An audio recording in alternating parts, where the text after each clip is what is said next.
online, because someone will be able to just do things with that. They'll be able to manipulate you from that into having something that's attached to something else, like whether it's a vaccine passport or a social credit score, or, you know, centralized digital currency that's on that phone with that app with your unique ID. This is how we're going to stop bank fraud. You're going to have a unique ID. Nobody's going to be able to steal your money. Your money's all digital now. Yeah, technically they could track everything about your life. So when you look at somebody, your glasses can say how often they eat at this restaurant and everything. So is the solution to just allow the trolls, allow corporate trolls, and hope that people are smart enough to realize Well, that's called free speech, Joe. they're being fucked with? But like, what if those corporate trolls are shifting public opinion and it actually costs lives? That's where it gets weird. Like, what if they lie about something because You know, remember Milton Friedman's old remark about free speech? The best solution to quote bad speech is more speech. That breaks down under the logic of social media, because you can have bot farms being spun up. You can have corporate trolls like this, and you can literally outweigh individual free speech with this automated sort of bot army approach. And so if anything, it's kind of, you know, an artificial intelligence question, you know, and whether or not you just require subscribers or whatever users to pay a nominal amount. they don't want to have responsibility for something that they did. So they obscure the truth with these corporate trolls, and it gets messy enough where people just argue it out.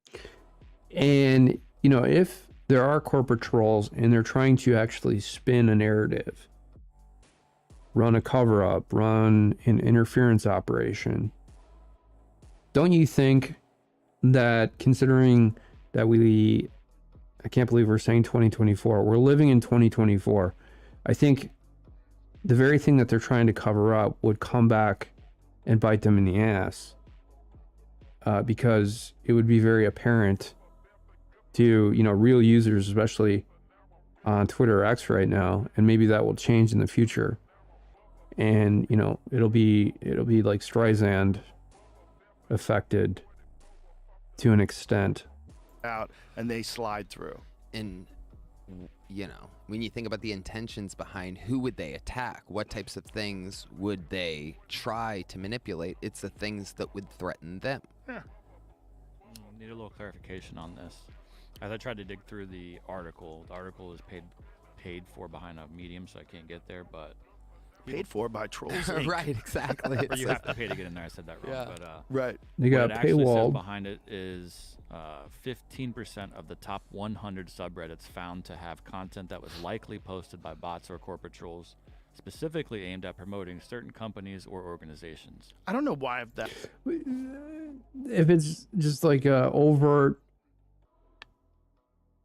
thread talking about a specific company or a technology or a product, I mean, that's one thing. I mean, that obviously you're like, okay, something's weird here if they're just pushing some product, right?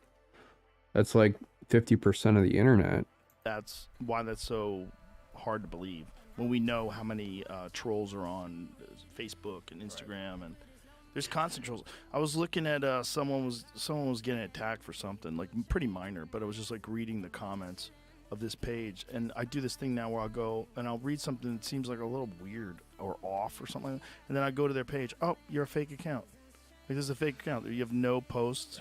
And Joe Rogan, by the way, is increasingly more sort of, you know, like hardcore, I guess, from an alternative news perspective. And he's exposed a lot of these narratives. You're restricted. No one can see it. You have no.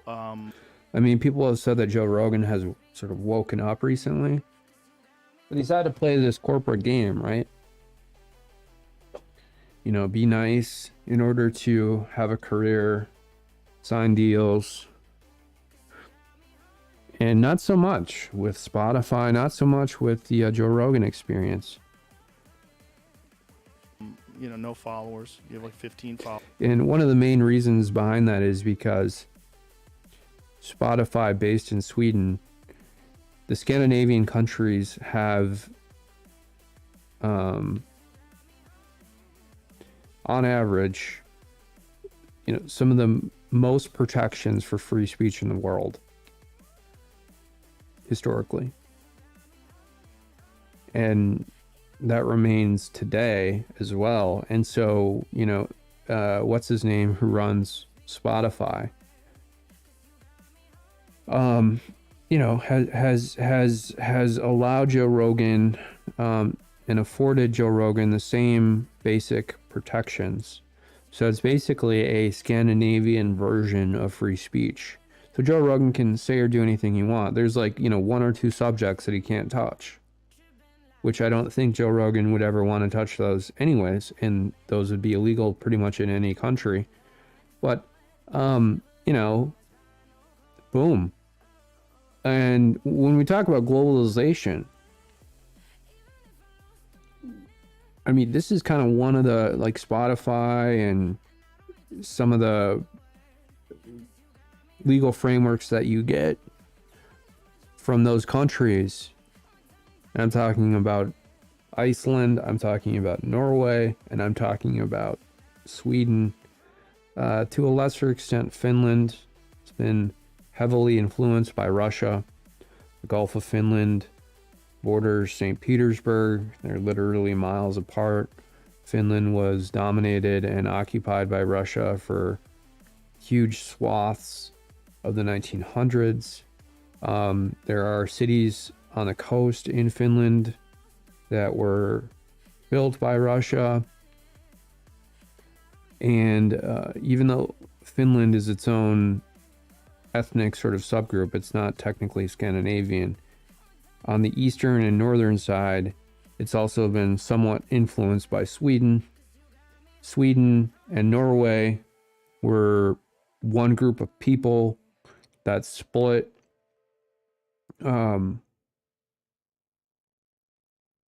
into basically two certain, I wouldn't even say tribes. It was just a geographical split based on the location 700 years ago. And so they're extremely similar. And then Iceland, speaking of geographical splits, most people in Iceland are Norwegian. It's founded by Norwegians, and the main they can trace all Icelandic population to something like 5 Norwegian families. Followers, oh, okay, this is fake. You got a fake account. Yeah. How many of these are there? How many of these are there that are just constantly commenting on? And the average IQ in Iceland is one of the highest in the world. The average IQ in Norway is very, very competitive. Same with Sweden. Things. And trying to stir up bullshit. It's weird. It's really only Asian countries, Singapore, Japan, and stuff that have a slight increase in IQ. But again, Japan, Singapore, and the like, they pay a heavy cost for that. There's a strict education regimen, intense math from a very young age. The family structure is pretty much, what's the tiger mother stereotype? It's very controlled, regimented. Obedience is instilled, so you lose a lot of the creativity. And so nonetheless, there's a trade-off there over time between creativity and independence and intelligence, and it's a careful balancing act, and nothing is perfect. But it is true that Scandinavians are extremely creative, extremely innovative. We could go on and on and on. Even products today. Spotify is an innovative and resilient platform. They're releasing open source stuff all the time. One of their main dashboards, it's called a platform as a service. They define this term, and now a lot of other software companies are adopting the same tactics. And it's legal. So if right now there's no law that prevents corporations from hiring people to pretend that they're a person, or using AI to pretend they're a person to put an And in some ways, Google Cloud Platform, GCP for short, was heavily influenced by the way that Spotify built its internal platform architecture. And so when we talk about innovation in Scandinavian countries, that's just one small example. narrative out. If that's not illegal, like, what is that? Like, what kind of deception is that? Like, you're not allowed to lie, right? Like, if a corporation is found that they're lying about data, they get fined. If it's You know, and I do have my mother's last name. My mother is Swedish, so you know I know a lot of sort of history about my family coming, my mother's side of my family coming from Sweden and stuff. So I do know a lot about it, and there's a lot of freedom.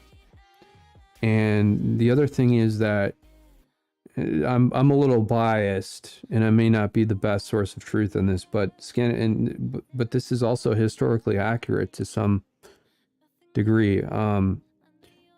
Scandinavian cultures place a high emphasis on women operating in battle, in war. Not, I wouldn't say equality for women. I would say that if anything, and this is just pure observations from what I've seen and just studying basic cursory history of Scandinavian cultures, especially Sweden and Norway, the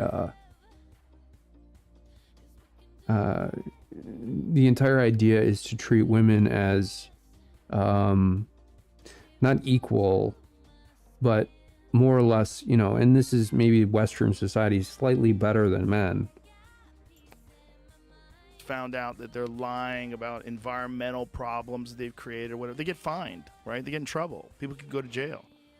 But if you could just have like a bunch of people constantly lying for you, or if it's AI, have AI constantly lying for you, obscuring the truth, publishing misleading papers. Right. AI could just start publishing papers. AI is already publishing papers, Joe. That's why this is such a delicate situation. The discernment of truth, I think, ultimately is what Joe is talking about here. And how you do that when you have so many competing interests cobbled together. Okay, so we weren't streaming on YouTube before, and I wanted to briefly just go over this Epstein situation. So this is the docket for the Guthrie versus Ghislaine Maxwell case. It's a civil case. And this is where Loretta Prescott ordered a bunch of names to be unsealed. But we see no docket entry for today related to the unsealing of a bunch of these records here. And this is sort of the table or the matrix format where each John or Jane Doe party is identified, and there's a specific order here detailing whether or not that information will be unsealed. And this is from December 18th. There's a 14-day stay to this order to allow for any appeals to take place. According to the docket, there has been no notice of appeal here. There's been one change or modification related to Doe 107, who requested a 30-day extension. That's it. That should not impact the release of all of these names. Even if it does, January 22nd, 2024 would be, I guess, given the information we have now, the day that we could expect this to sort of, come to a conclusion, so to speak, and get released.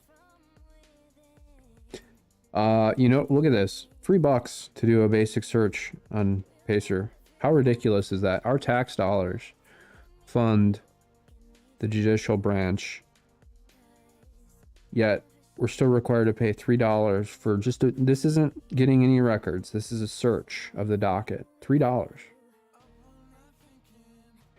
This is another way the federal court gets away with concealing information, because it would be a lot easier to search for a bunch of cases. You have third-party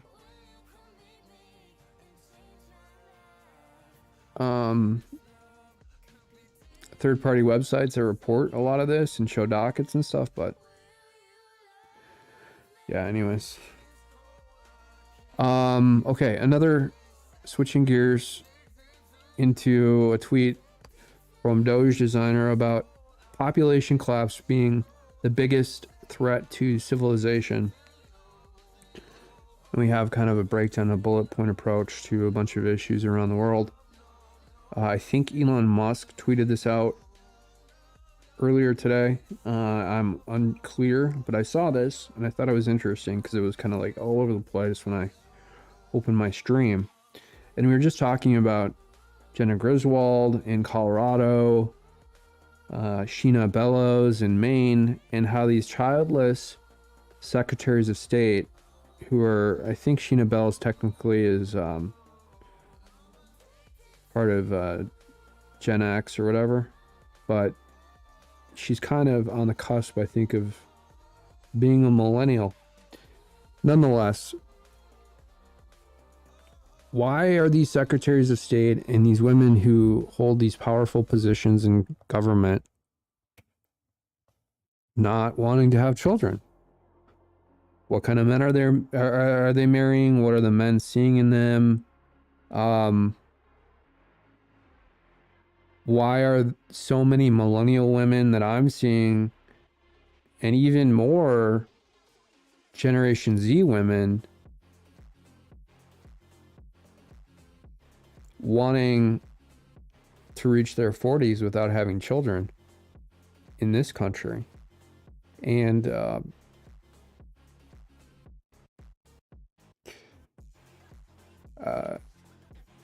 I don't know. I'm clueless. This isn't my expertise by any means, but you can see what this is doing to society just in those two cases with those two secretaries of state. It changes your worldview and your perspective on how your decisions impact others, because they don't care if their decisions tear this country apart. It's not like they have kids that are going to inherit this country. So, a couple of interesting notes from this tweet. South Korea has a record low fertility rate. Not that China needs any more people, but they're experiencing 1.09 birth rates. Japan, 18-year-old slip. Japan, there's not a lot of Japanese on the planet, so is this going to go the way of some of these Native American tribes that died out? You lose the language, you lose the culture, and then it goes down to 5 or 10 people who speak the language after hundreds of years of conquest. I'm not saying that's going to happen to Japan, but this could happen to any culture. This could happen to any civilization if a basic birth rate is not maintained.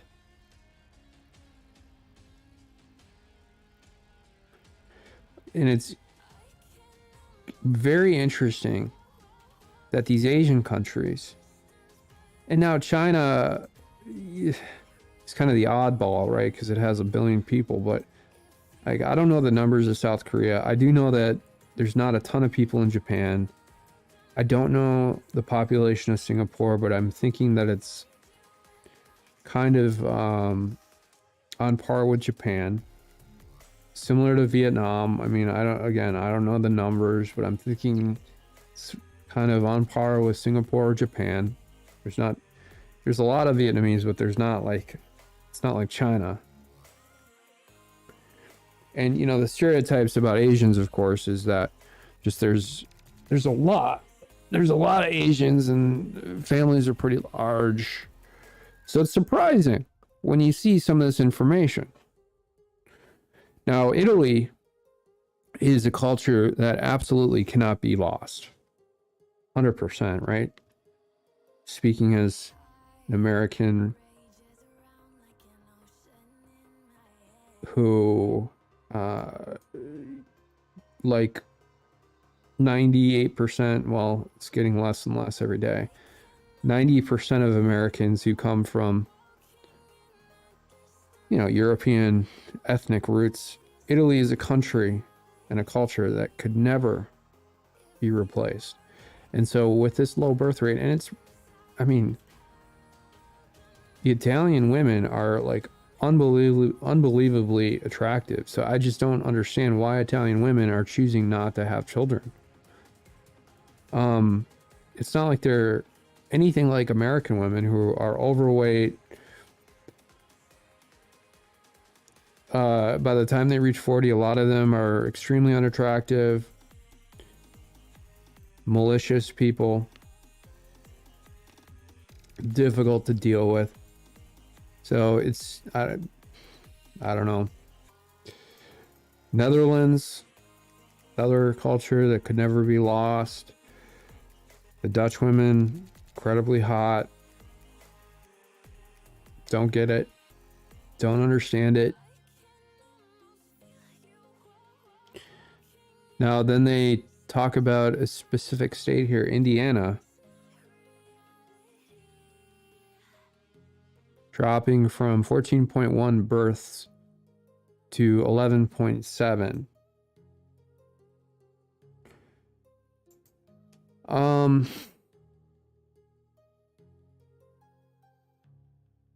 Seems like a huge dip. And I wonder if this is because of the fentanyl crisis. And because a lot of our tax dollars are being diverted for foreign aid and wars and all this other bullshit. Just basic healthcare and stuff is not really, yeah, we have government funded healthcare, but we're still paying, even if you're on Obamacare, $100, $200, $300 a month for that. More like $200 or $300 if you're under 40. As soon as you hit 40, that number spikes. And with the billions and trillions of dollars we spend on all these wars, funding countries like Ukraine, you think that that money would be better used to inject into this country and pay for some of the problems that are being created that are reducing the birth rate in the United States. And Indiana is ravished by the drug epidemic.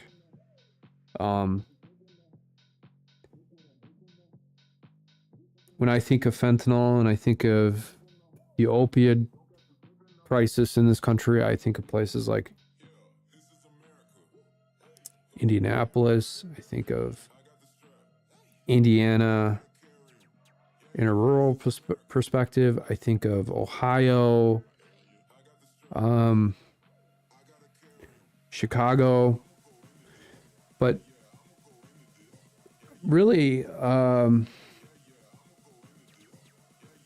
I don't know what to say.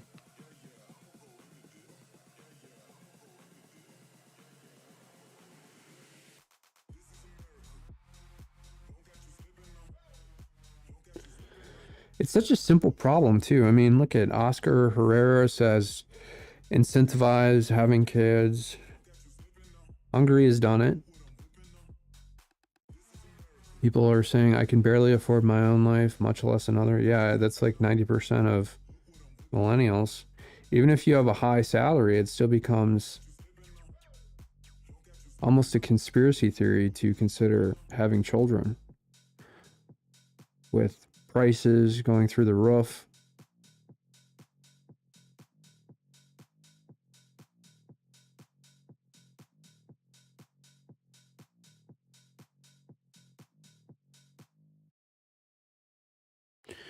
the indoctrination operation taking place in schools needs to stop.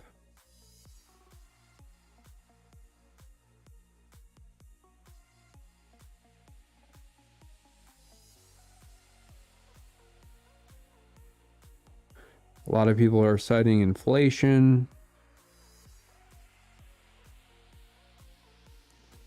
But it really does come down to women and women's choices.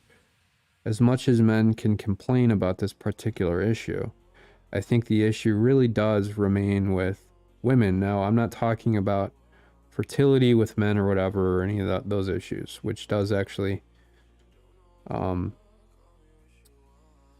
men have control over that. But, you know,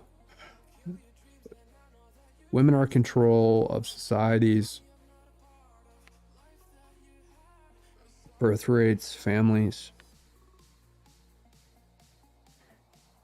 And I feel like it's this hyper feminism mixed with DEI, where everything is rigged against men. And it really is.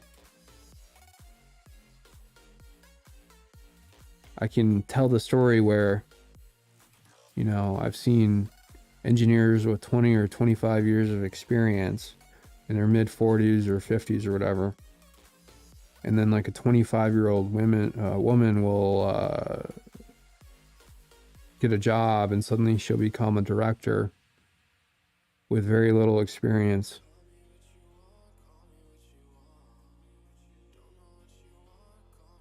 I've seen that happen multiple times, especially at some of the Fortune 500 companies in Minnesota. United Healthcare is well known for that tactic. It's because they don't care about men.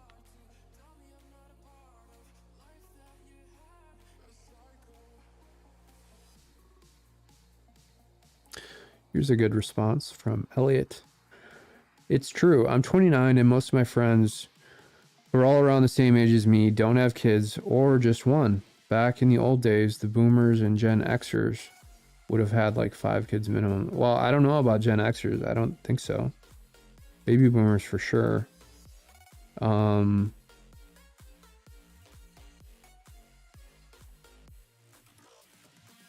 think baby boomers destroyed this. I mean, baby boomers as a generation has pilfered this country, absolutely destroyed it.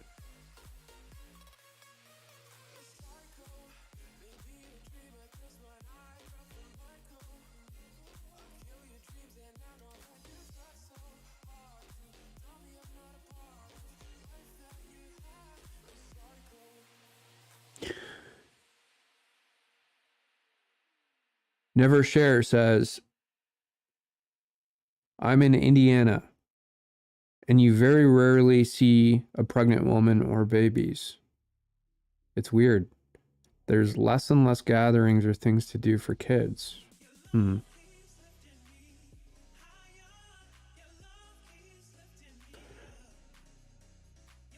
Without citing any actual evidence or an article, this person says decreasing in developed countries, but rapidly increasing in underdeveloped continents. Little grammar issue there. This is scary, to be honest. Oh yeah, of course. Manraj Meena says the population of India is around 140 CR. I don't know what that means. It's like a billion people.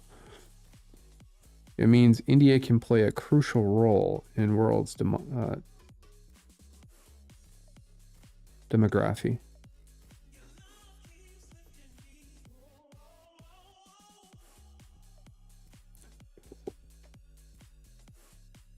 I gotta zoom the text here. I can't. I'm 40. I mean, I've always actually had bad eyes, so I can't blame my age.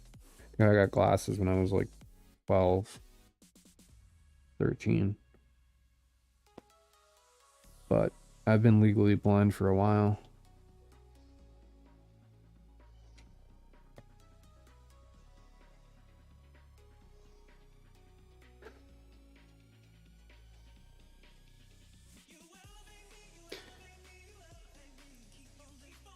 Why this new generation is having fewer kids needs to be investigated. Well, I don't know if it needs to be investigated. I think we have like a census. We have a lot of research into this issue. I think we need incentives and money being... This is one issue where you can pump money into it, and money has a direct correlation to producing the intended impact.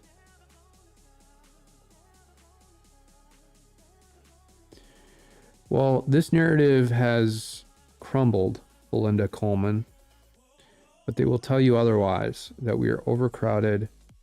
This man-made food shortage will be their sticking point. I didn't know we had a food shortage, but food prices are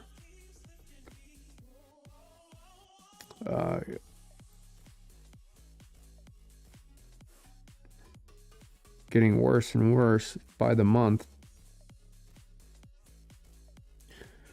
Jadorian says, whoa, wait, hold on a second. Indians too? This is serious. Wait, what?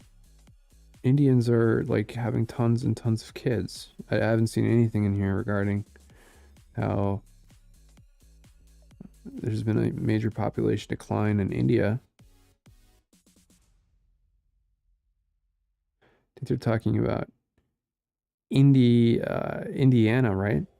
Oh my God, I can't believe I'm doing this.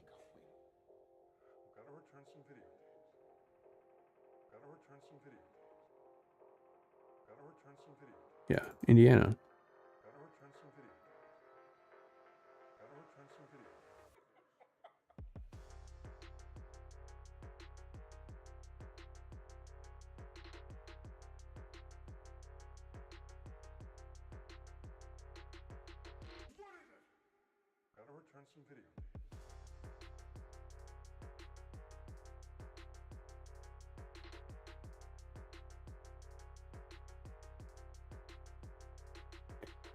I don't know. I see.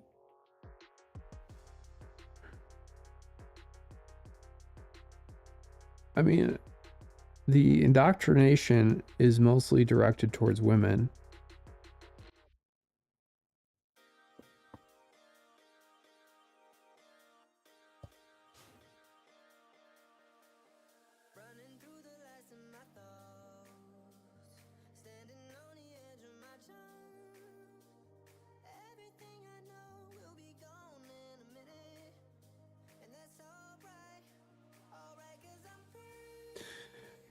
Here's a good comment by Joanne.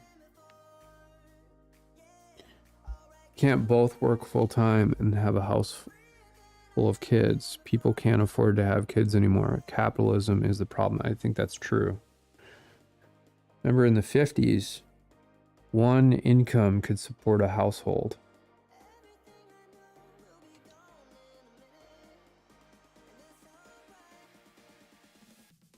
This move for, quote, equality, which isn't equality in any way, I think is part of this brainwashing psyop.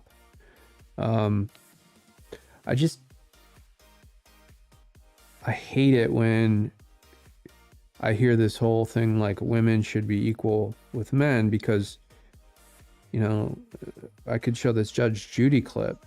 Women are not equal with men. And I say this from kind of an alpha male worldview. Not that I'm an alpha male, but I'm just tapping into it. I'm saying that alpha males are alpha males to protect this ideal that women are slightly better than men.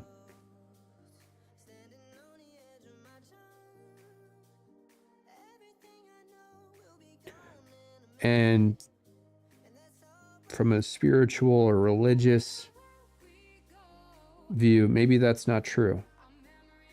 But I think it's important for men to have some of that view.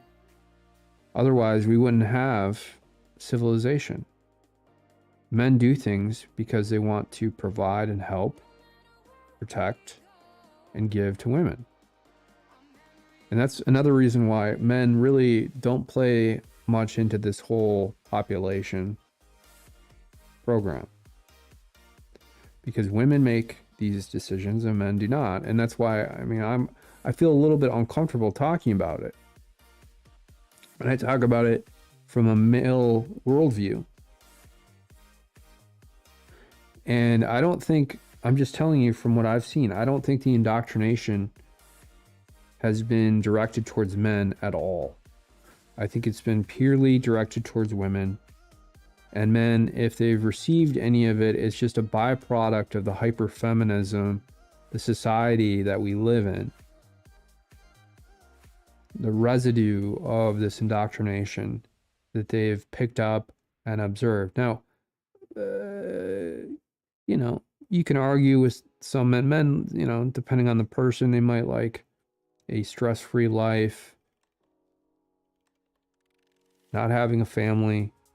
But when the rubber meets the road, easily 90% of men would have kids if it means having a stable family life and being able to,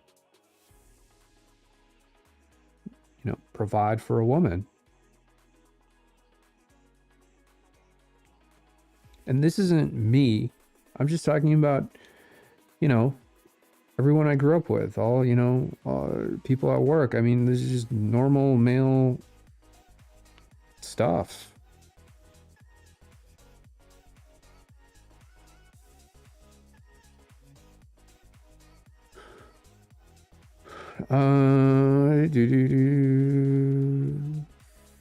The passport hodler. The propaganda supporting the opposite narrative has been pretty strong.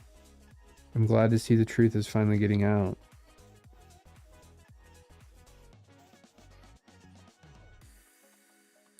CeeLo says, Muslims lead in every birth category.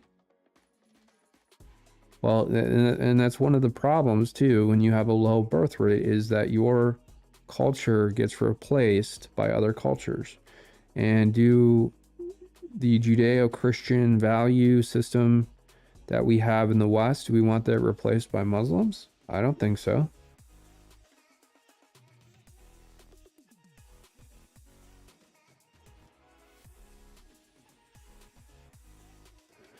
Darren raises an interesting point.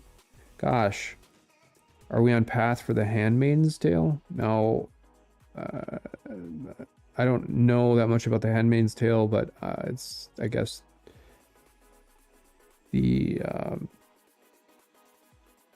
what he's referring to is the idea that the patriarchy is in charge or something, and that women defer to men. I think it's the opposite. Now,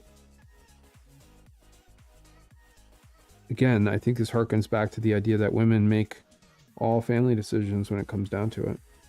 The only individuals who can choose to have children are women. Men give most of their income to women in one way or another in marriages and long-term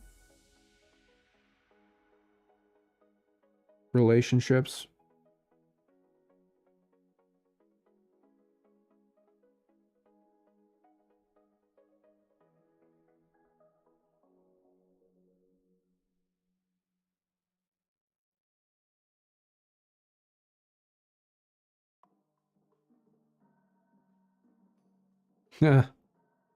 Nick Nabhole says, although India needs to stop procreation for a generation. They keep on talking about India, but they're talking about the U.S. state of Indiana.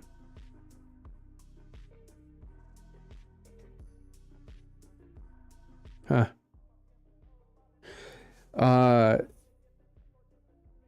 It would be funny if someone commented about the Amish. That's the only problem that the Amish have. The Amish live such an insulated life, but they're constantly dealing with population decline because they're not bringing in outsiders, new genes, new DNA.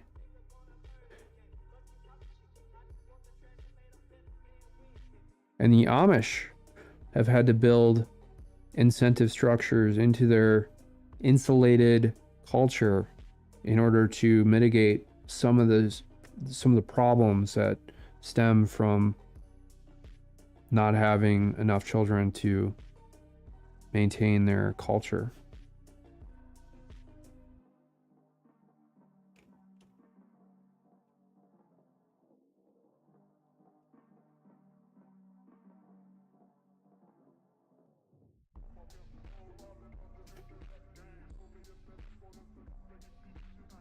Huh. Todd, with a complicated Greek last name. I know the answer. More immigrants. Huh.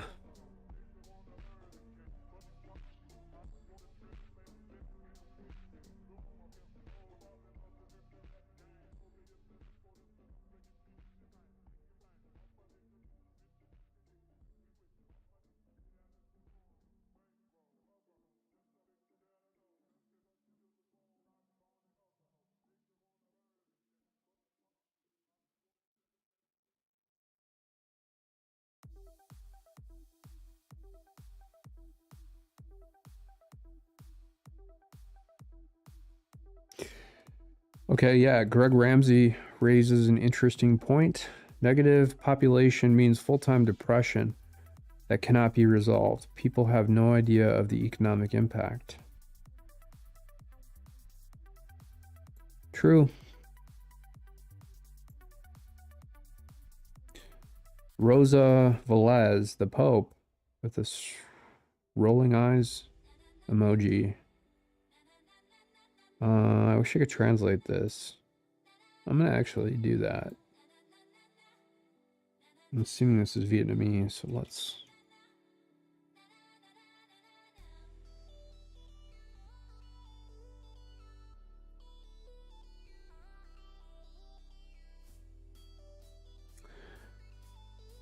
She said, I feel worried about the current population decline.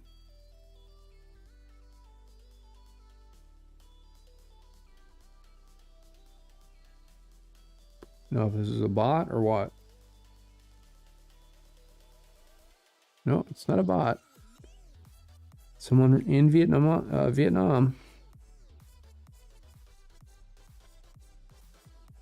don't know, maybe it is a bot. Who knows?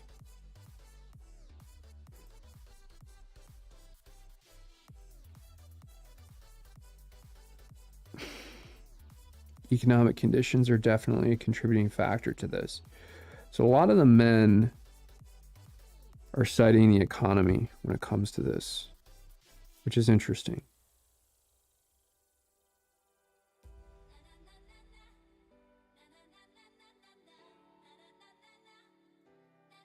Charles Cleary says, it's because our country is run by a bunch of fools. Very true.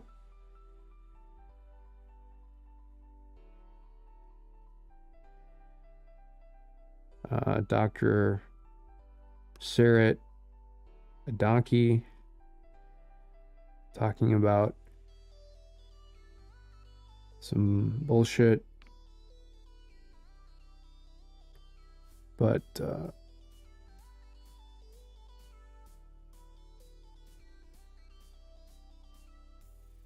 saying Javier, an open marriage, yeah.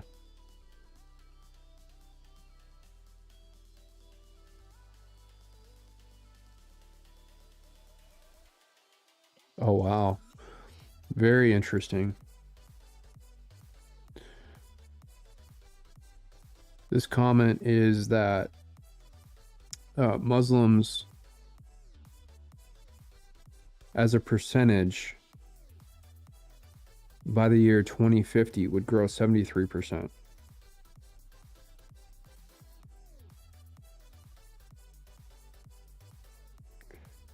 Hindus are going to grow around 34, 35%. Christians, 35%. Jews, 16%.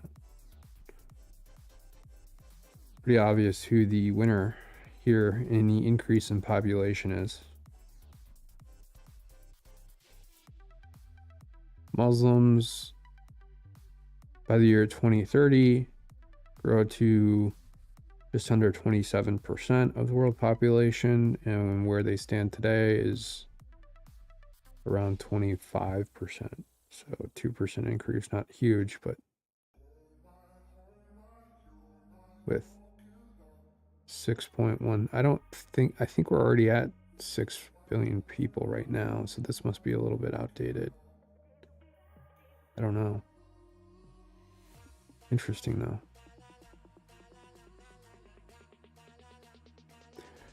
Hans de Skipper says white erasure is more than demographics. It's the degradation and replacement of Western kind and its expressions culture with non-whites and their expressions culture. I don't know what he means by expressions, but okay. Maybe he's European or something and English isn't his first language. But I do agree. We're seeing that happen as everyone predicted.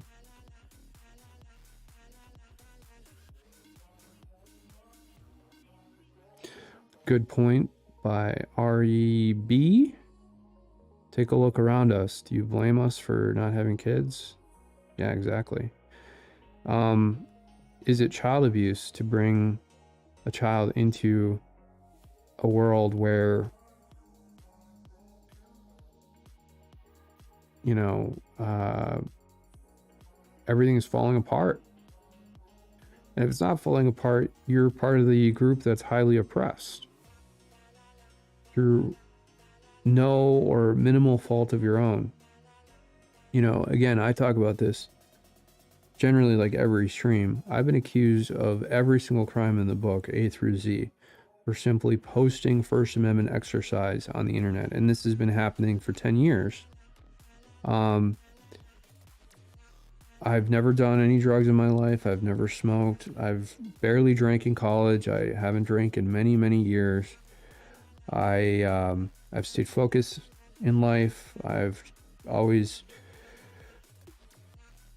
worked diligently.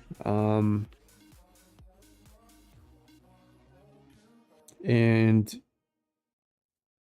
if you state your opinion on the internet, apparently, I guess that's, you know, you can be accused of every single crime possible. That's my life. Now, and you go into these kangaroo court hearings and they'll issue a gag order on you just because you're a white male for no other reason. No other reason. I think it was like 2016 or 2017. My house was raided by a SWAT team. Okay, so I was swatted. And I was in bed with my then girlfriend. It was very early in the morning. Not only was that experience terrifying, by the way, it happened 2 years after a wild and false allegation. Now, it took years more to get the actual documents to show actually why they did it, but they claimed at the time that I had a Match.com profile from like 2015. 2 years, that was up for like a day. So, what the fuck? And 10 years later, I'm still getting hit in the mainstream media and accused of everything. And, you know, I never knew these women at all. I'd never talking to them. And when this started coming down, and like they were issuing these gag orders on behalf of these women that I didn't even know their names. I was like, what is going on here? I couldn't believe it. I still can't believe it, honestly. 10 years later, still can't believe it.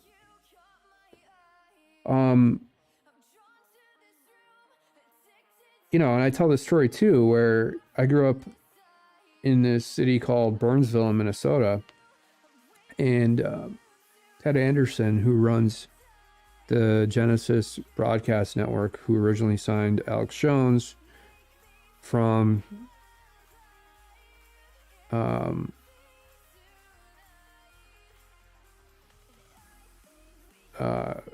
you know, what community TV in Austin, Texas, community access. His office was not that far away from where I grew up, and so there were stickers everywhere.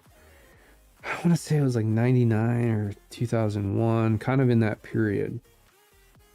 My brother had a bunch of archives up, and I remember him watching some InfoWars back in the day on Prison Planet, or it was like an archive, and he had kind of introduced me to this. And I want to say it was like around 2001, maybe 2000. So I could, you know, there were stickers around. I liked it, but I didn't ever think. I think that we would live in that kind of world. You know, and you're young. I was in high school, so you know I had other things to do. But man, it is wild what has played out. And when this really started to happen to me, I mean, I don't even know what to say, and I got to be really careful about what I say. I probably said too much already, but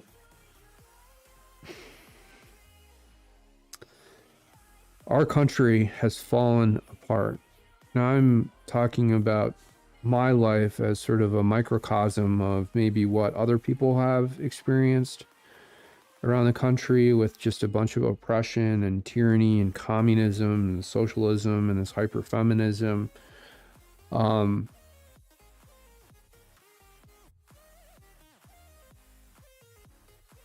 And I think it takes away some of the power that we have, because again, most men want, you know, want women to be kind of above men in many ways, and that's what gives men the power to be alpha.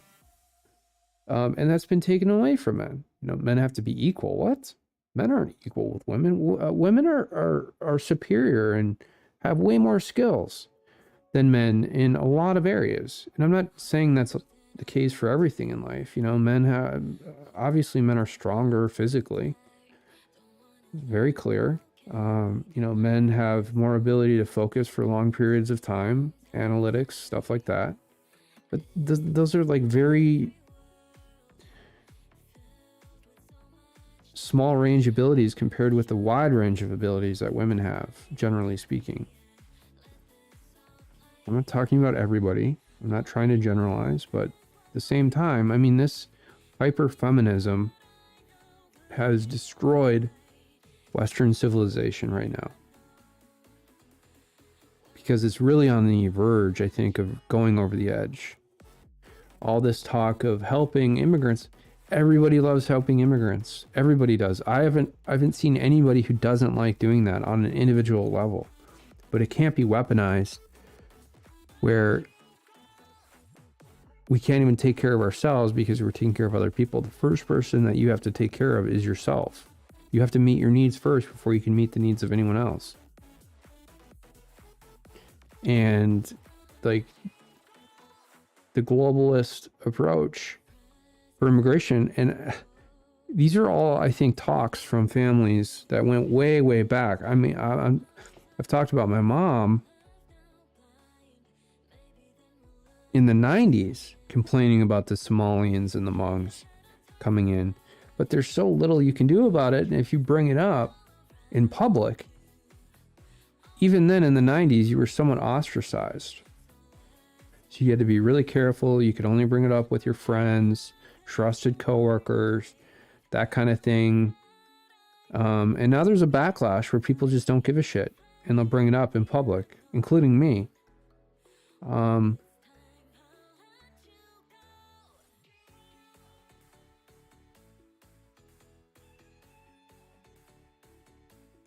Okay, so Brandon, who's trolling, says this is fake news. These numbers come from studies and a bunch of research. And you literally can't cite any studies that say the opposite. So Brandon is trolling. He's not being honest.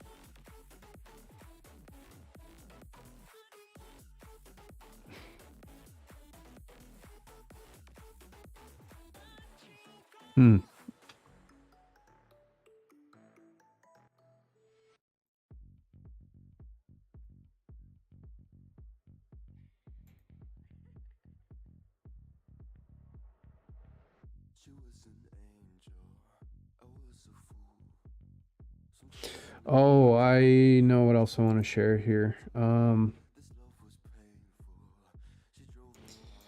Just want to talk about George Floyd's autopsy toxicology report. And he was rocking the Delta 9 right here.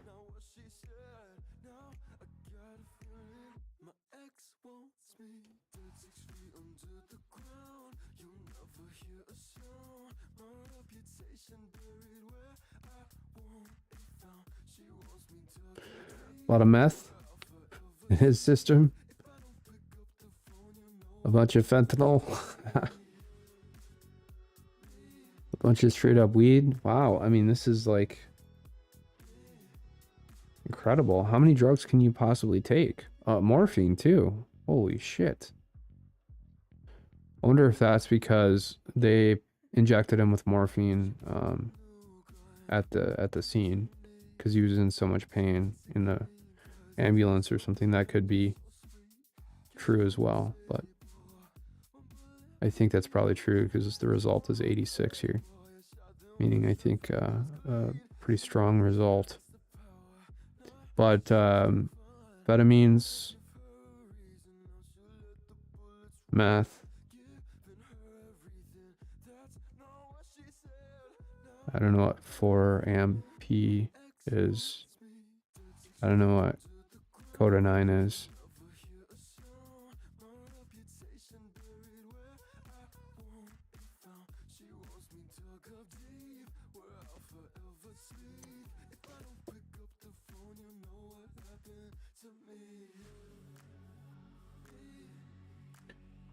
This report was issued a couple days after he was brought in on the 31st of 2020, 31st of May.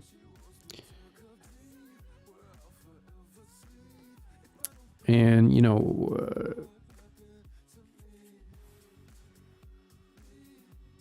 it says confidential up here. Why wasn't this allowed to be admitted as evidence at trial? Why wasn't Derek Chauvin able to raise this issue? And more importantly, I think, why didn't Eric Nelson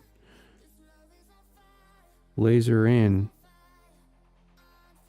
on this stuff right here and smash this shit in Judge Cahill's face at trial? And been like, this case should have been dismissed the moment that it was filed. George Floyd died because of a drug overdose. All right?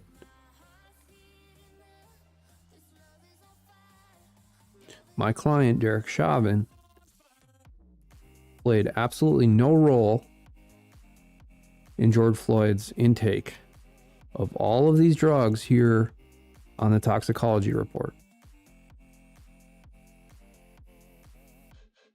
Boom, case dismissed. So it begs the question why we had this media circus, why, in the state of Minnesota and a lot of these states and these county prosecutors do this. I'm not saying this is only an issue in Minnesota by any means, but these radical left-wing state attorney generals like Keith Ellison, George Soros funded, had usurped the power of the county prosecutor in Hennepin County. Freeman was the former county prosecutor, if you remember.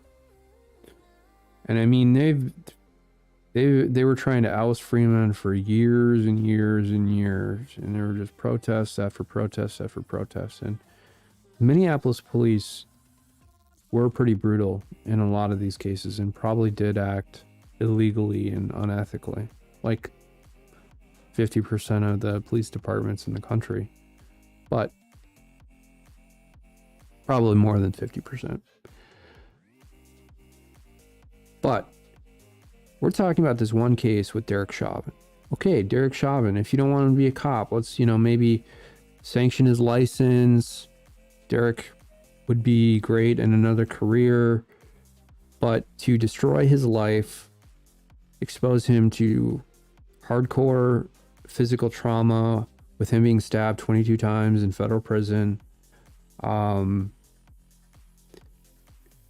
is another issue altogether. And we're talking about the attack on quote unquote like white society. And I don't mean to sound racist, but that sounds incredibly racist. But Derek Chauvin is a white man, right? And this was a racial case. And that's why I'm bringing this up.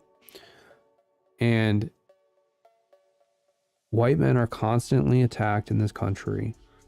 Derek Chauvin being the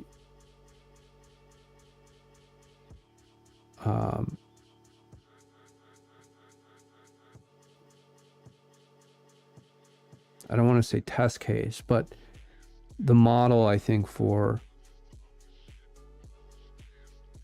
a lot of this with this racial social justice crap. And look, I mean, he had 22 complaints filed against him for excessive force through a couple, like 10 or 15 years as a cop. He probably shouldn't have been a cop. Get him out of the police force. He was mid-career anyways. He's probably tired of being a cop. It would have been great to put him in a different role.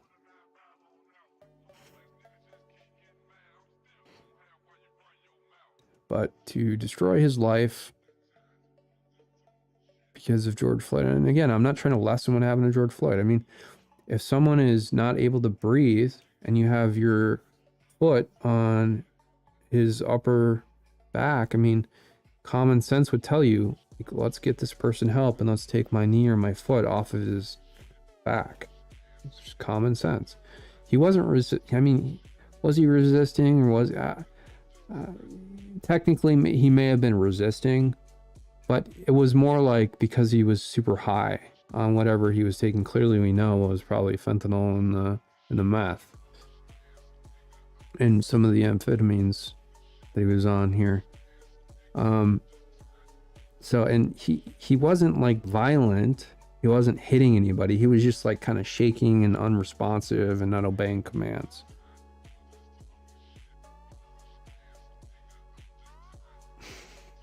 I don't know.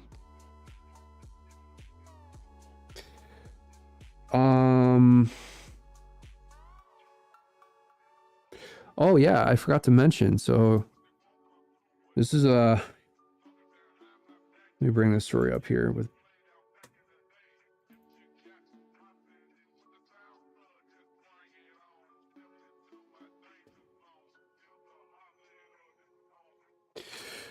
I wonder how Bill Ackman feels that Claudine Gay was ousted as the president of Harvard University.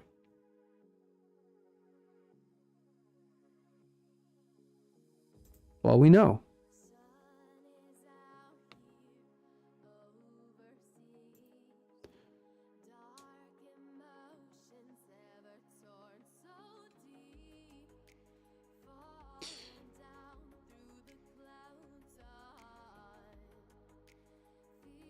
I find it hard to understand how one could conclude that Claudine Gay should have remained president of Harvard. Well, she's gone now.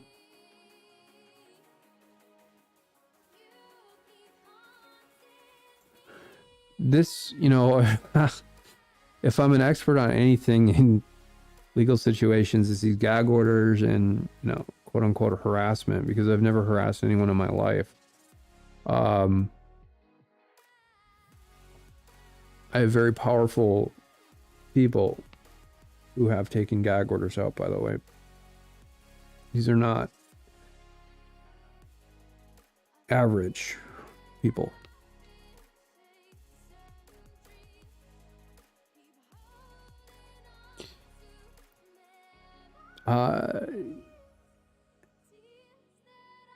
Did they blow their answers out of proportion in that hearing where they said that some of the statements directed at students at Harvard or MIT or the University of Pennsylvania were not harassment?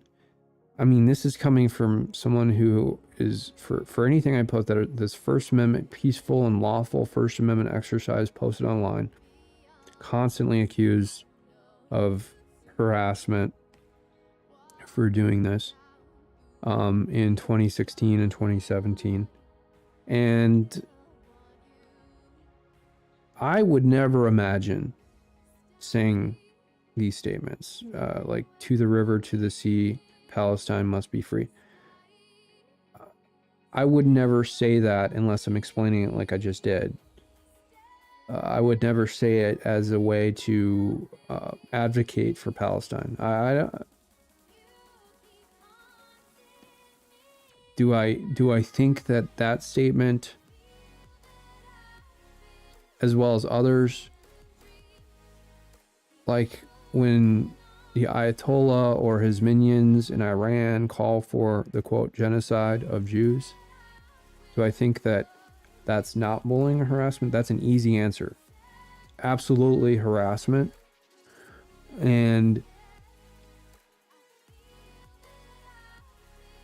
the university presidents, I think more than anything, shouldn't have been coached by a law firm. They should have showed up and given real answers. Why do they need to retain and pay whatever the law firm was a bunch of money to have politically correct, massaged answers to these questions? Why couldn't they have just given answers directly from their heart, from their core? That's the troubling piece for me, because especially Liz, what's her name, from the University of Pennsylvania, I bet you if she would have just given her instinctive answer, I don't think she's anti-Semitic or anything. If she would have just responded without thinking too deeply about it, it would have been fine. And I don't know anything about their tenure as presidents of their respective universities. Obviously, two of them are gone now. But look at Harvard. So now Claudine Gay resigned. They went after her for some plagiarism crap.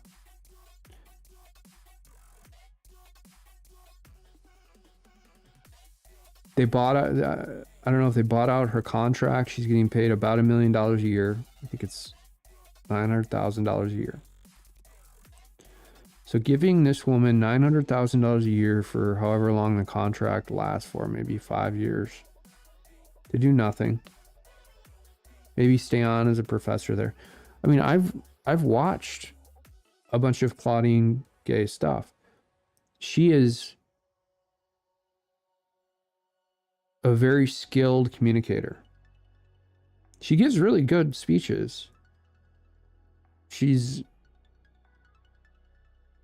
paying attention to detail.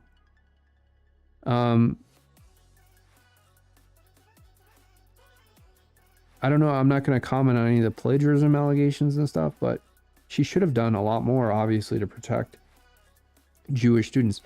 You know, what strikes me too is that one of the students who got up, and I think she technically was from MIT, she was a graduate student, I think, getting a PhD in something. And she was she explained that her father was from, I think, Afghanistan, and her mother was Jewish. So she's on the fence between Muslim culture, her father, and she's a Jew. And you had a lot of these students, Muslim students, but others too, harassing her because she's a Jewish student.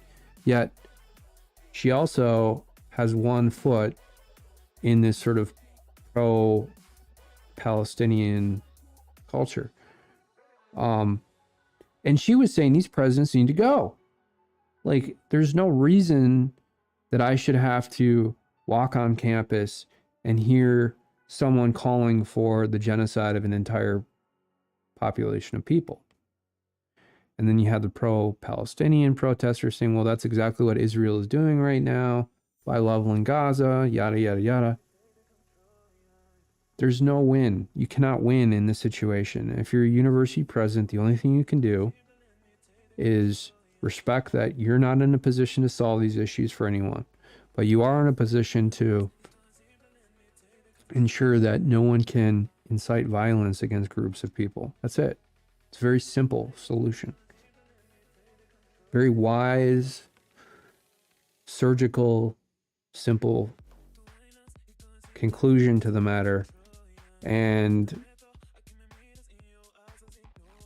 they didn't take action soon enough either, right? Like, Claudine Gay waited and waited until there were congressional hearings on it.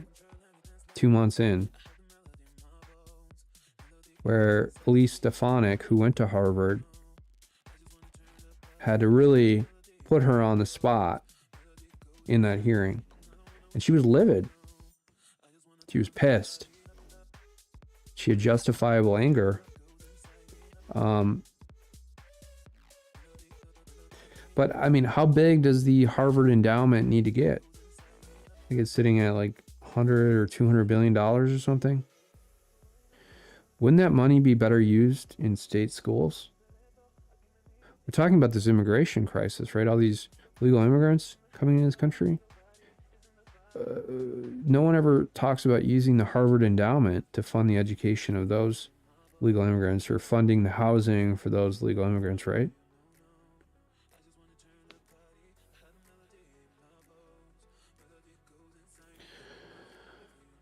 So, yeah, Bill Ackman called up a bunch of his hedge fund buddies and spearheaded the campaign to withhold endowment funds. Not that Harvard needs any more money. And probably is more responsible for Claudine Gay resigning than even Elise Stefanik.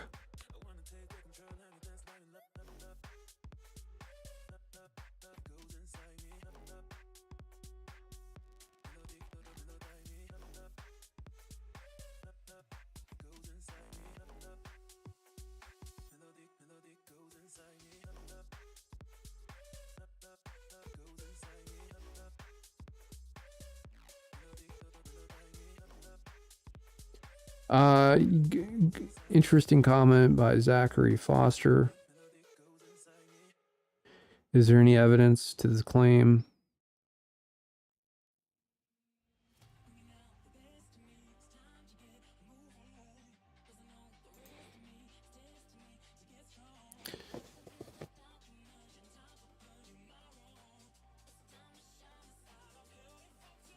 Oh, so important point, I think, by Glenn Greenwald. He's saying he's not seeing much evidence of it. I think that's a good point. Where is it? Where is all this supposed evidence? I mean, I've seen some of it. There has been some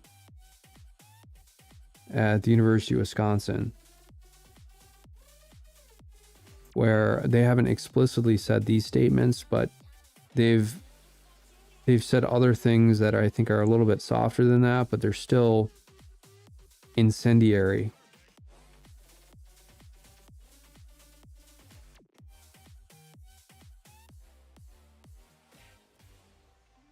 Okay, so interesting by Matthew Tower, saying that a lot of this is hysteria. And then comment here by Dr. Michael Rechtenwald saying they're using this to justify censorship and exonerate Israel's ruthless eradication of the Palestinians.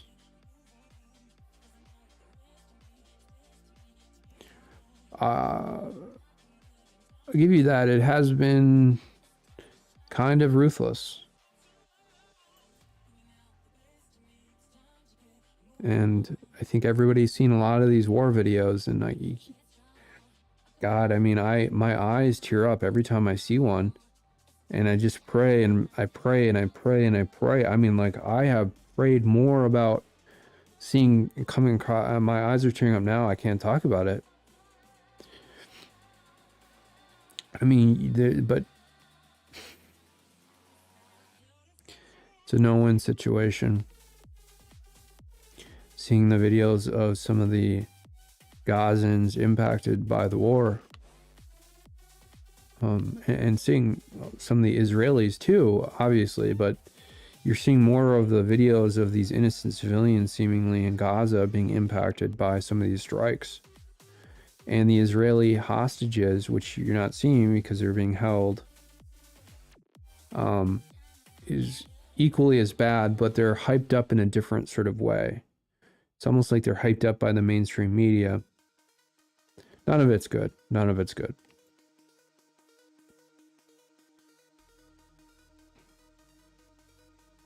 Okay, so Dorothy Brooke says, as a neighbor and parent of a Penn student, you're right, it's fake. Interesting.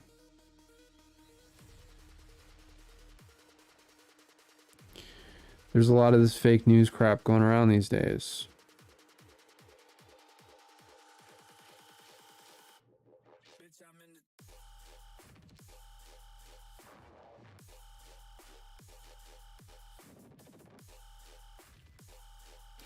I think people are seeing the pro-Hamas protesters and they're having this vitriol reaction,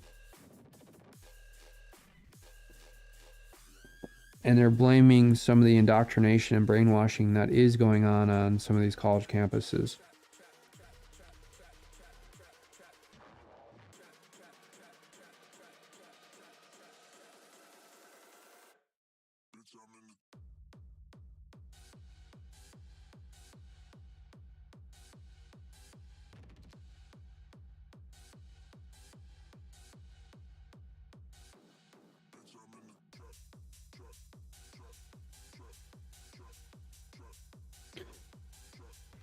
Okay.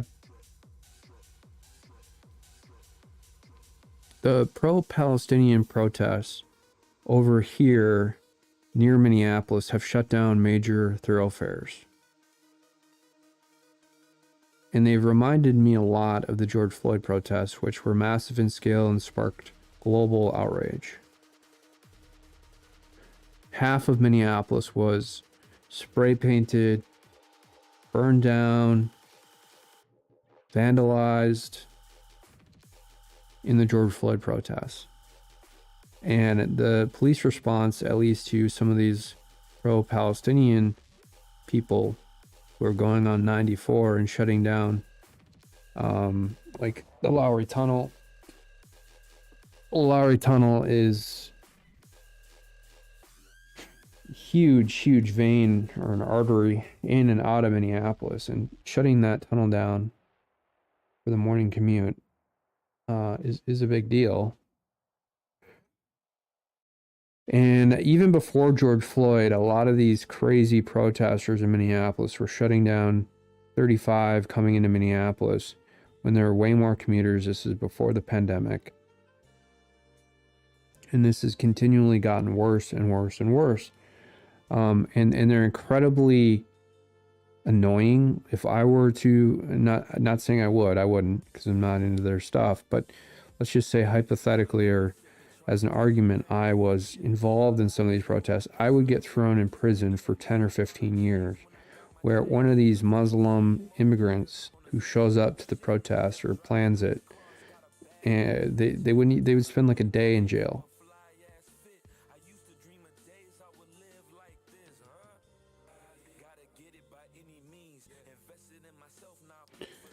So it doesn't help the cause when you have that kind of wild protesting going on, especially when they're not citizens or they weren't naturally born here. I mean, it's one thing to advocate for the Palestinians and some of the Gazans impacted by this, and there's appropriate avenues to do that, but they're not taking those avenues. They're deliberately trying to negatively impact and at times even potentially cause people health problems by blocking traffic.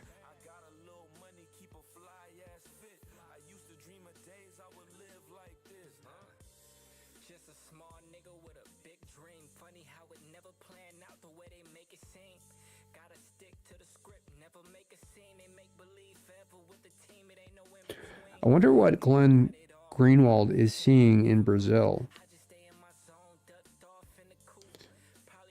If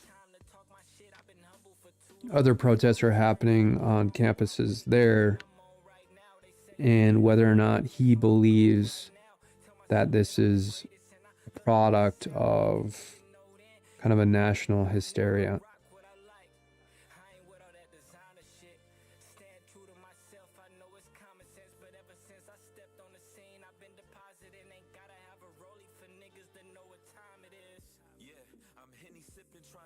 Mob hysteria. Where are the videos?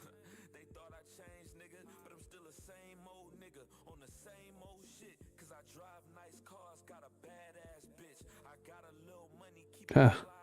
Picture of Colin Powell lying about weapons of mass destruction at a Senate hearing.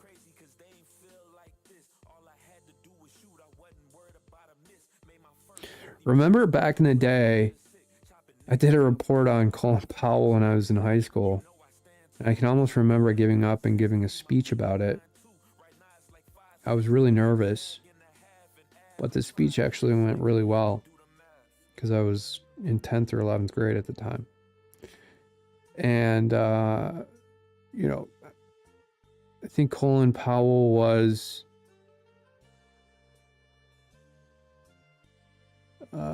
he held a very senior position in the U.S. military in the first Gulf War. He gained a lot of fame and notoriety from it.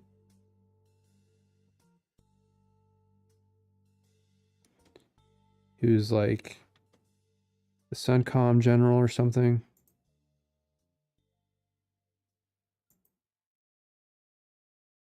And I believe when he became defense secretary in the Bush administration, and when he started pushing these false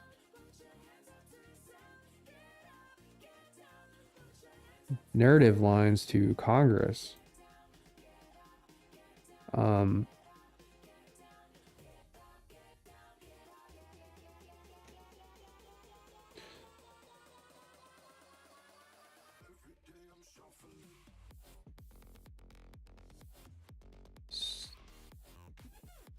okay, so Colin Powell was the chairman of the Joint Chiefs of Staff during the first Gulf War.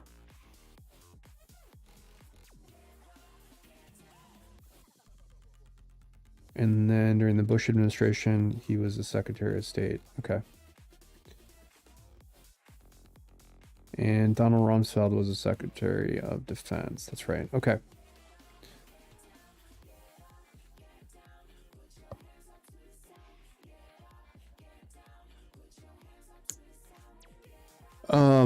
But yeah, I mean, they had kind of like built this personality for Colin Powell as the chairman of the Joint Chiefs. Oh, first black man, chairman of the Joint Chiefs kind of narrative thing.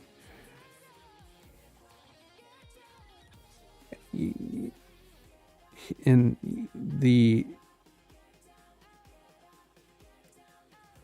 I mean, it just shows you how, you know, the whole pattern, the cover up, I think, if anything, that they had built for Colin Powell and then used him as a tool to push this lie in order to get us involved in the second Gulf War. And, you know, you could have a lot of people argue that the first Gulf War was justifiable, helping Kuwait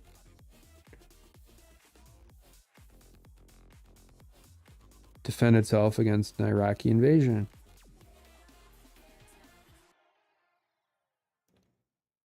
And we have a couple of bases in Kuwait, I think we did at the time as well. I mean, we just gave up a huge Bagram base in Afghanistan for nothing. But we waged the first Gulf War to protect a couple military bases in the oil in Kuwait. Doesn't make much sense, does it?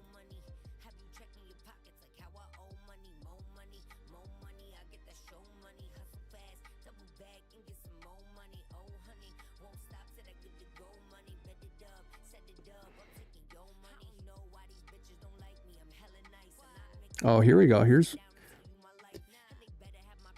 one clip. I'm not even going to play it because I know that YouTube will strike it, but someone did provide a link.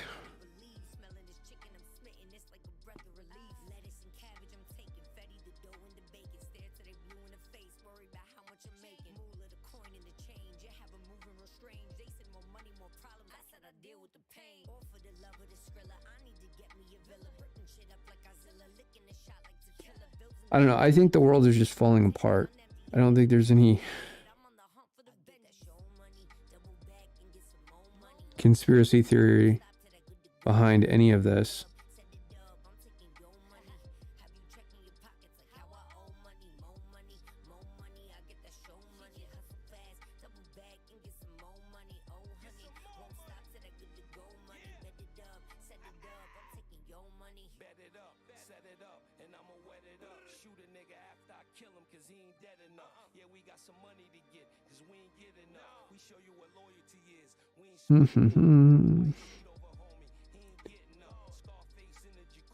All right. I will probably stream tomorrow morning. Still looking for the Epstein list. Who knows? I mean, again, a lot of this information has been released, but I'm sure there's a few new things that come out from it. I think they're trying to interfere with the election again by releasing this strategically. Who knows?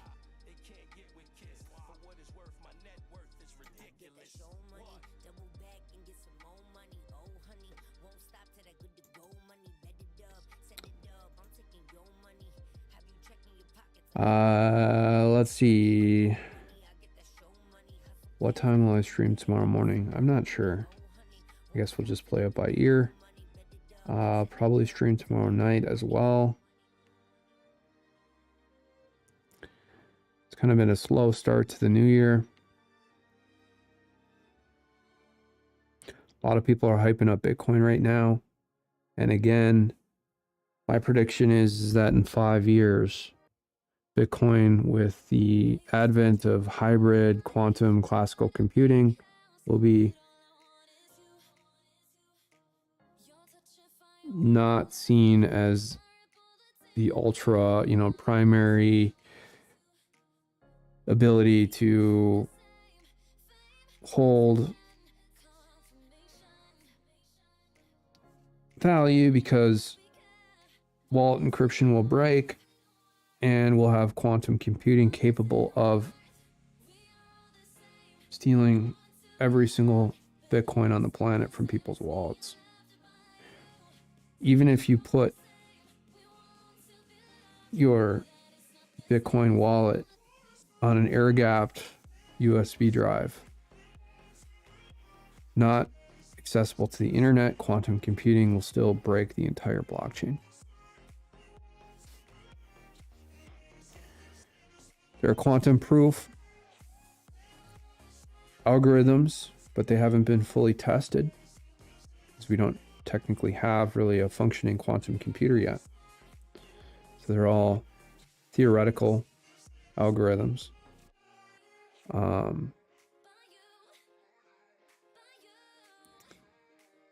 Shor's algorithm has been primitively validated by hybrid, very primitive quantum computing architecture, hybrid classical computing systems. So we know that this will happen. And again, what I think that I'm getting to is that diversification of assets and having physical commodities in your hand, I think, is probably the easiest way to deal with the problem. And whenever people are fleeing war, having diamonds or gold that don't weigh that much but are easy to conceal on your body and that are extremely valuable have always been the go-to.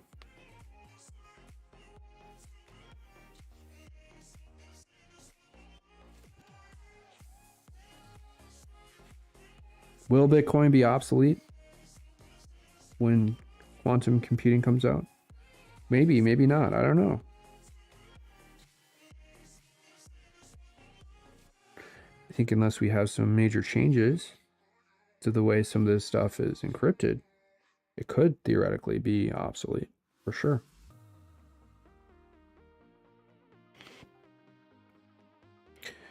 And I don't think people are accurately understanding that. I talk about Max Kaiser, who's down in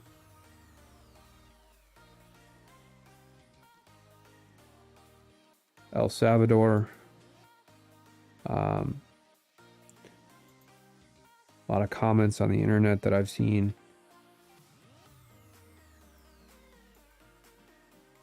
Bitcoin enthusiasts just constantly hyping Bitcoin. And I don't know. If it hits $200,000 or $100,000, I think a lot of people would just immediately cash out. And the volatility of Bitcoin is one of the biggest negatives of the entire cryptocurrency thing.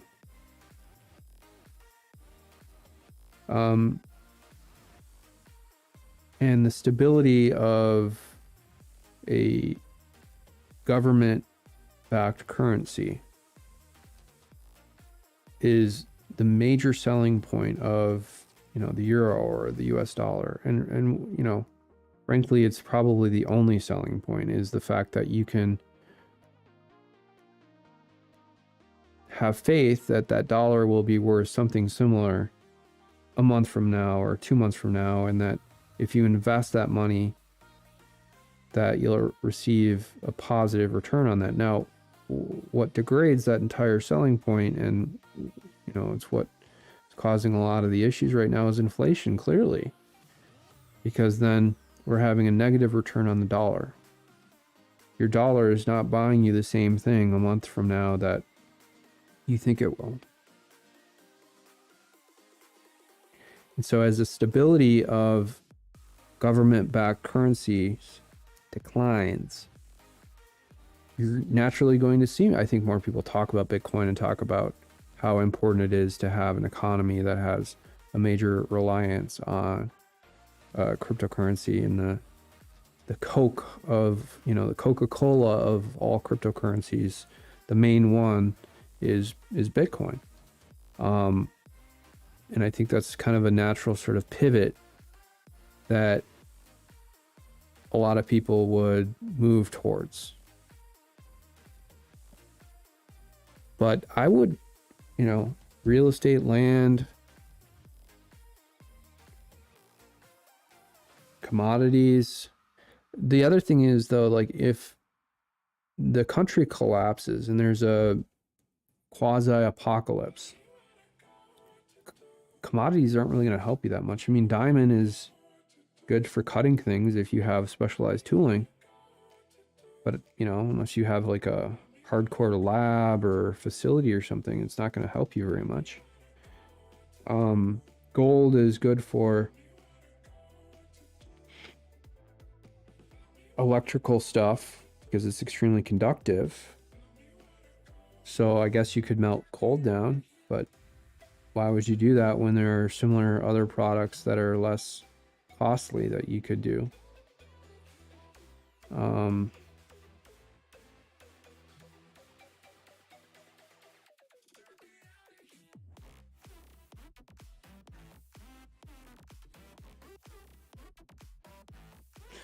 Platinum or silver, no real use case there. Wood, timber, I mean, there's a major use case there. I guess that's kind of a low value commodity, but hard to take wood with you that's extremely valuable, right? Because it's not something you can really hold in your hand that has much value.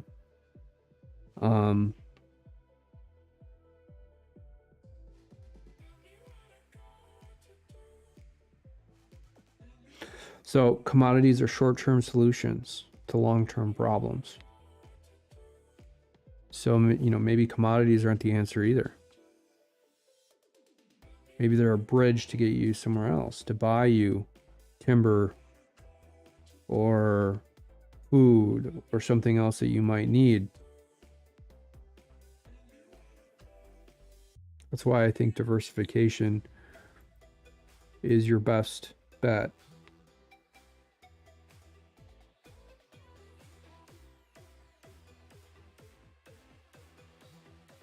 Okay, someone commenting from Australia saying there's been a lot of anti-Semitism on campuses over there.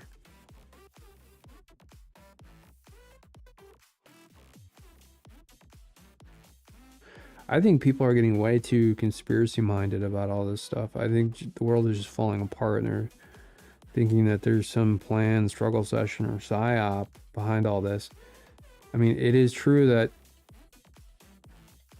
there's a lot of hardworking Jews in this country who work in media and work in banking. But, and there is something to be said in working the legal system. And there is something to be said that there's some cabal among certain insulated groups that are kind of like cliques almost, especially in the legal system in New York, especially. But is it pervasive enough to create like this conspiracy that I think people are trying to make this into? No, absolutely not.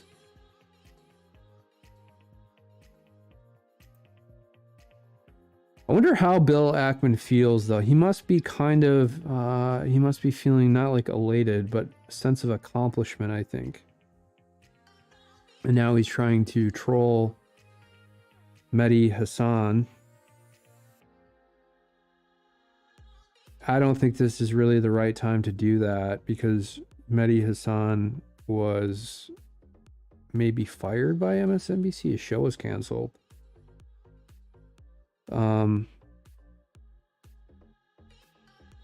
I think he said some pretty anti-Semitic stuff, like maybe in this clip or other clips. But if you're someone like Bill Ackman, very wealthy, famous, short trader who built Pershing Capital, I don't know if Mehdi Hassan is someone you really want to troll, and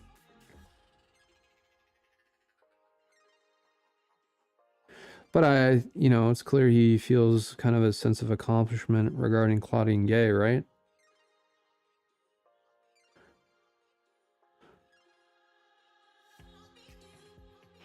And I think, if anything, right now, you wait a few days, and if you're Bill Ackman, you try and build Claudine Gay up. Like I said, she's a terrific speaker. She's an amazing communicator. And yeah, she plagiarized a bunch of shit. Okay, got it.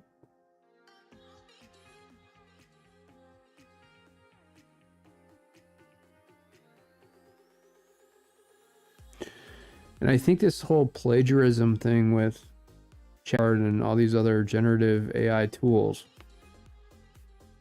you're not going to hear as much about it because everybody is going to be plagiarizing because we're going to be using ChatGPT.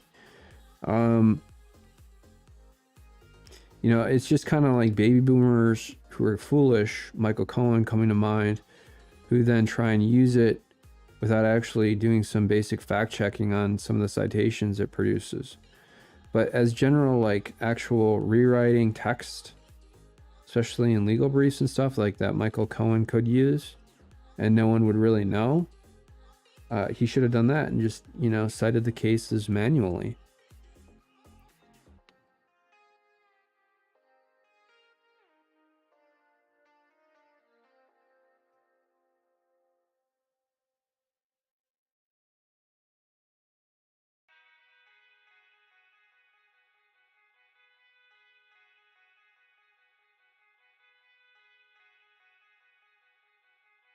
And yeah, it is further destroying the mainstream media when Bill Ackman does something like this because their credibility tanks. That they were defending Claudine Gay.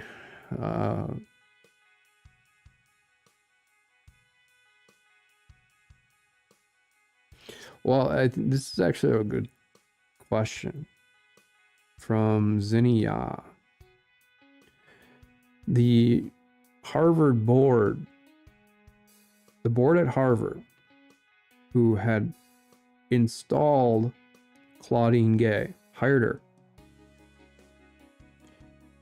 This shows you how feckless these people are. These boards are probably the biggest problem at these academic institutions and in corporate America. And a lot of these institutions, government agencies have some boards as well. And they're not really in touch with what's going on. And I think you could say that easily about Harvard's board.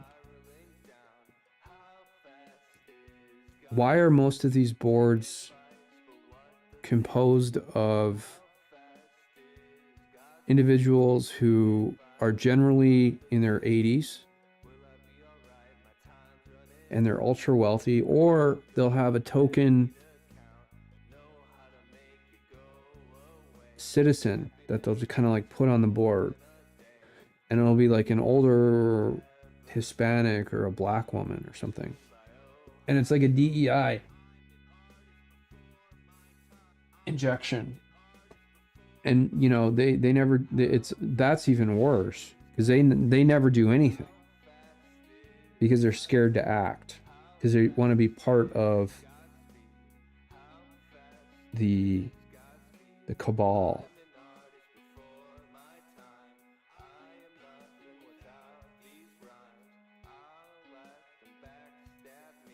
You need disruptors on some of these boards.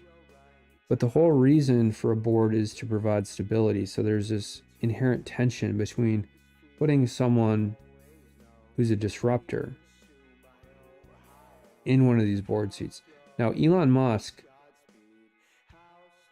is someone who really balances both of these two concepts, stability and disruption.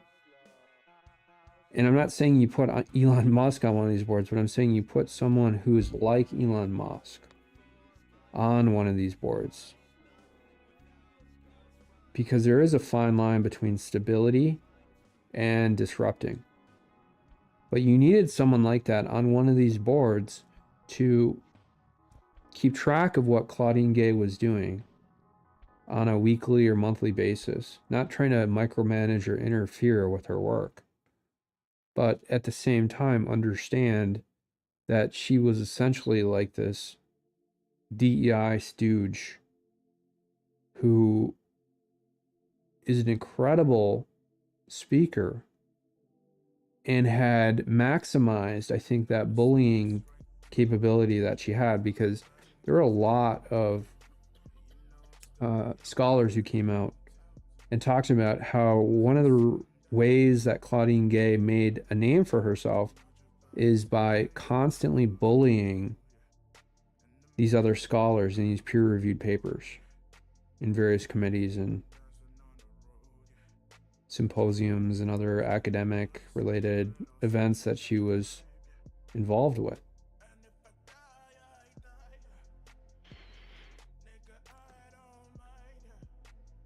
Because she's such a talented communicator. So it's someone maximizing their core main skill. And then maybe, I'm not saying she was, but let's just say like maybe some of her research and her writing ability wasn't on par with her speaking ability. And so she compensated by stealing citations, plagiarizing. Maybe she was strapped for time, so she just excerpted huge chunks. And this is back in the day before, of course, ChatGPT, generative AI, and some of these other tools. So she got caught. I think everybody does this. Like I seem to have less like direct verbal communication ability, and I have more analytical ability. I have a better ability to write and consolidate my thinking into very brief, well thought out statements, unless I'm strapped for time.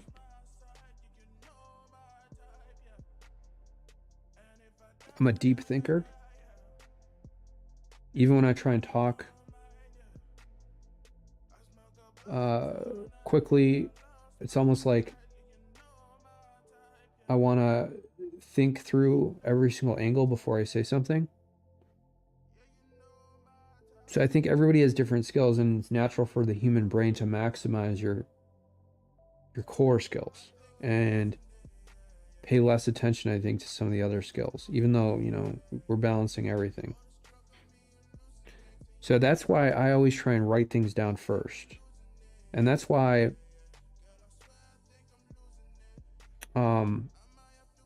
live streaming is so unique, because you get this unfiltered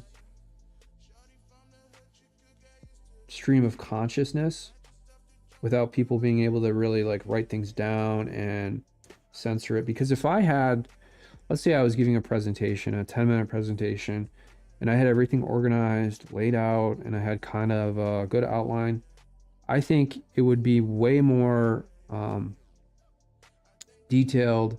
I could practice, so it'd be a little bit more polished. But there is something raw and authentic and warming about hearing people's true feelings, their true thoughts, without even them being able to fully censor or think about the things before they actually say them. And this is exactly where Claudine Gay went wrong in this hearing with Elise Stefanik, where you could tell that she was just giving a law firm statement, and she wasn't being true to herself, and she wasn't being honest with Americans and the committee itself, and students at Harvard and Penn and MIT. And that's why I think, you know, okay, so she wants to go in, she wants to represent Harvard University. Okay, she wants to talk to a few lawyers to make sure. But to like overdo it, if that were me, I wouldn't even have talked to lawyers. I would have just been in maybe like, okay, a few things, but knowing that they were going to ask a couple questions. Well, most of the questions were going to be about anti-Semitism on campus, harassment on campus. Knowing that, and I've been in a lot of these gag order hearings where people have tried to constantly censor me.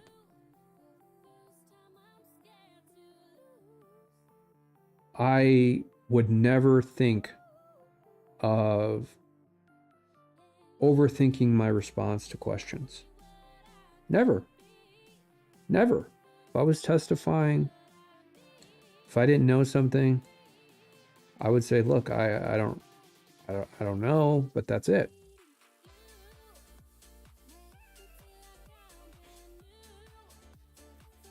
I think that's the real reason that Claudine Gay was fired.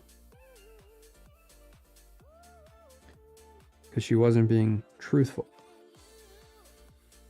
I'm not saying truthful in the sense that she was lying. I'm saying that she wasn't being truthful to herself. She was just giving a law firm statement.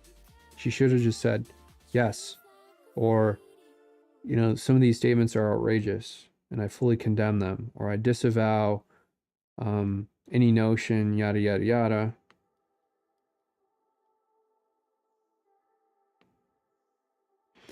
But, you know, it's strange too, though, that you have hedge fund managers who commit fraud daily. And I'm not saying that Bill Ackman is doing that. Out of all the hedge fund managers, he's probably on the more ethical side from what I've seen.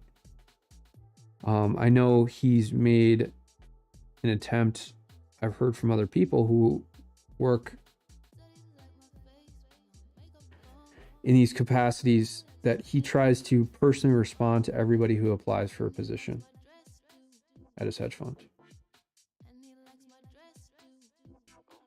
And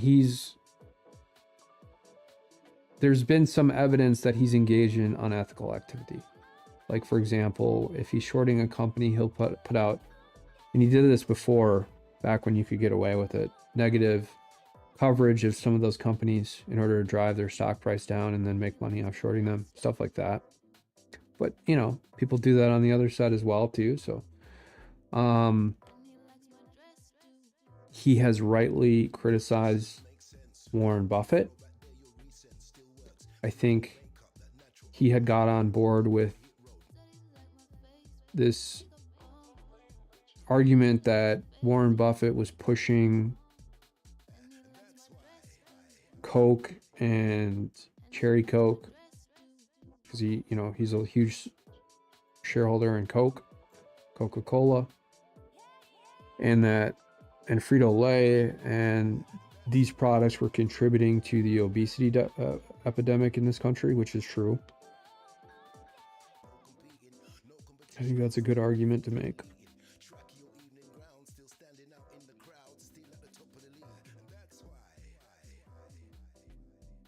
This is a funny headline.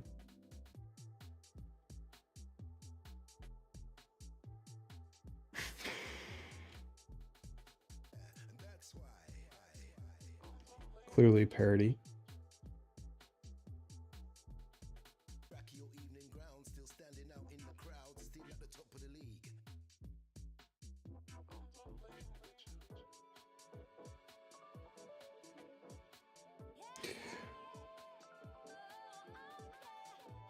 Yeah, I mean, Bill, I think, is heavily influenced by Elon Musk. Elon Musk is taking positions, whether you like them or don't like them. He's telling you what he truly thinks and feels.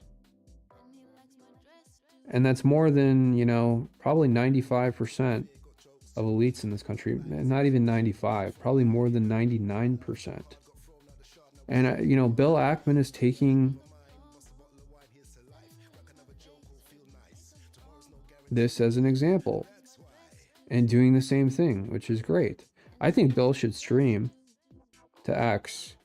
When you talk about people's core skills, Bill's core skill, I don't think, is writing. He's getting, I think, better at releasing some of these statements. Maybe he's learning about X and Twitter and stuff. So maybe I'm wrong about that, but I think Bill's core skill is communication. He's very articulate. Analysis obviously is one of his core skills, building the hedge fund the way that it is. Pershing Square. Keep on saying Pershing Capital. All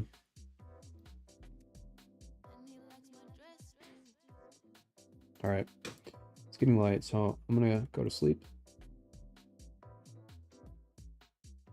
I will see you guys tomorrow morning. We'll see what happens with this Epstein list.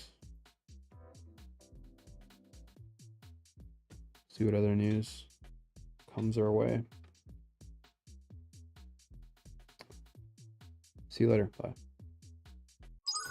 Thanks for watching Command HQ with Brooke and Agent X. We'll see you next time.